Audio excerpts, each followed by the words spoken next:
আর্থিকভাবে অনেক আগেই কাঙাল দশা, সন্ত্রাসে জর্জরিত। এছাড়া রাজনৈতিক অচলাবস্থা তো ছিলই। সেই পাকিস্তানের পরিস্থিতি ভোটের পর কিছুটা হলেও শুধরবে, এই আশাতে বুক বেঁধেছিলেন দেশের রাজনৈতিক মহল থেকে শুরু করে আন্তর্জাতিক বিশেষজ্ঞরা। কিন্তু কোথায় কি? দেশটার নাম তো পাকিস্তান, ভোটের পর বরং আরও অশান্তির আশঙ্কা করা হচ্ছে। পরিস্থিতি এমনই, গোটা দেশে গৃহযুদ্ধ লেগে যেতে পারে বলে খবর। পাকিস্তানের বিভিন্ন মিডিয়া সূত্রে খবর যে আসনগুলিতে ইমরান খানের পাকিস্তান তাহরিকি ইনসাফ বা পিটিআই সমর্থিত নির্দল প্রার্থীরা জয়ী হয়েছিলেন, সেখানে রাতারাতি বদলে গিয়েছে গণনার ফল। সংশ্লিষ্ট আসনগুলিতে নওয়াজ শরীফের পিএমএলএন প্রার্থীদের জয়ী ঘোষণা করা হচ্ছে পাক নির্বাচন কমিশনের তরফে।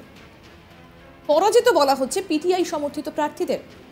প্রায় 150 আসনে ইমরান খান সমর্থিত প্রার্থীদের জয় প্রায় নিশ্চিত ছিল, কিন্তু রাতারাতি সমস্তটা বদলে এবার নওয়াজ শরীফের দলের প্রার্থীদের এগিয়ে রাখা হয়েছে।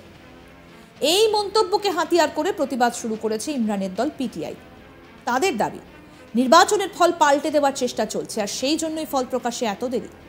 সেই সঙ্গে শাসক দল পাকিস্তান মুসলিম লীগকে ইমরানের দলের বার্তা, নির্বাচনে হার স্বীকার করে নিন, কারণ ইতিমধ্যে 150টি আসনে জয়ী হয়েছেন পিটিআই সমর্থিত নির্দলরা, তারাই সরকার করবেন।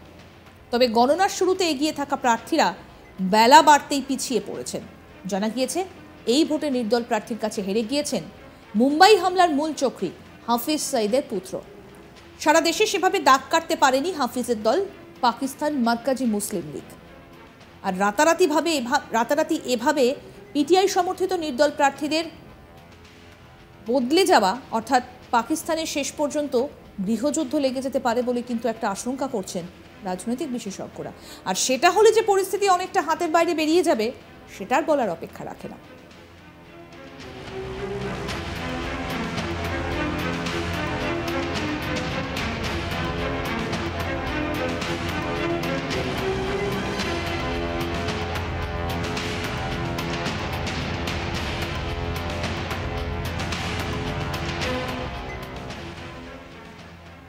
পাকিস্তানের সামরিক বিশেষজ্ঞ সুশান্ত সরিন বলছেন, আমি দেখেছি যে পাকিস্তানের প্রধানমন্ত্রী হিসেবে নির্বাচিত হয় তিনি মসনদে বসেন, না হয় জেলবন্দি হন, নয়তো দেশ ছেড়ে লন্ডনে পালিয়ে যান। ইমরান খান এবং নওয়াজ শরীফের ক্ষেত্রেও ঠিক তেমনটাই হয়েছে। পাকিস্তানের জনগণ কার পক্ষে ঝুঁকে রয়েছে সেটাই এখন দেখার। তবে ইমরান খানের দলের সমর্থনে প্রার্থীরা গদিতে বসলে নতুন করে উত্তপ্ত পরিস্থিতি তৈরি হতে পারে বলেই আশঙ্কা। সেক্ষেত্রে সেনার ভূমিকাও বড় হয়ে দাঁড়াবে, গৃহযুদ্ধ পরিস্থিতি তৈরি হতে পারে। এমনিতেই বহুবার পাকিস্তানের রাজনৈতিক অচলাবস্থা তৈরি হলে দেশের শাসনভার হাতে তুলে নিয়েছে সে দেশের সেনা। এবারও তেমন পরিস্থিতি হয় কিনা সেটাই দেখার।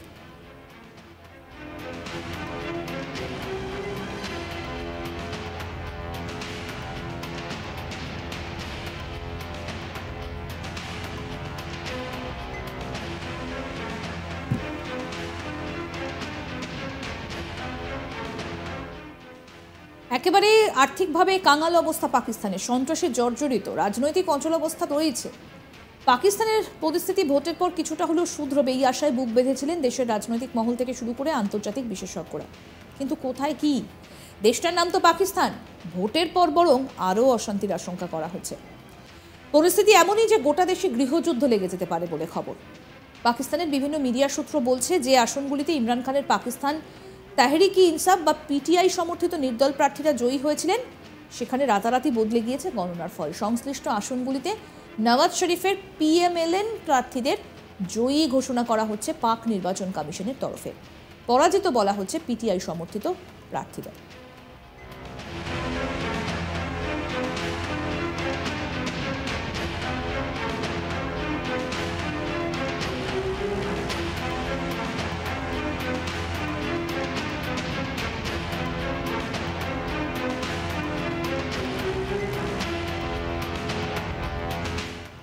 প্রায় 150টি আসনে ইমরান খান সমর্থিত প্রার্থীদের জয় প্রায় নিশ্চিত ছিল, কিন্তু রাতারাতি সমস্তটা বদলে এবার নওয়াজ শরীফের দলের প্রার্থীদের এগিয়ে রাখা হয়েছে। আর এই মন্তব্যকে হাতিয়ার করেই প্রতিবাদ শুরু করেছে ইমরানের দল পিটিআই। তাদের দাবি, নির্বাচনের ফল পাল্টে দেওয়ার চেষ্টা চলছে, আর সেই জন্যই ফল প্রকাশে এত দেরি। শাসক দল পাকিস্তান মুসলিম লীগকে ইমরানের দলের বার্তা, নির্বাচনে হার স্বীকার করে নিন, কারণ ইতিমধ্যে 150টি আসনে জয়ী হয়েছেন পিটিআই সমর্থিত নির্দলরা, তারাই সরকার করবেন। আরও আপডেট পেতে আজ তাক বাংলার ইউটিউব চ্যানেল সাবস্ক্রাইব করুন, নোটিফিকেশন পেতে বেল বাটন অপশন প্রেস করুন। এই ভিডিও সম্পর্কে আপনাদের মতামত জানান, কমেন্ট করুন, শেয়ার করুন, হোয়াটসঅ্যাপে ফলো করুন আজ তাক বাংলা।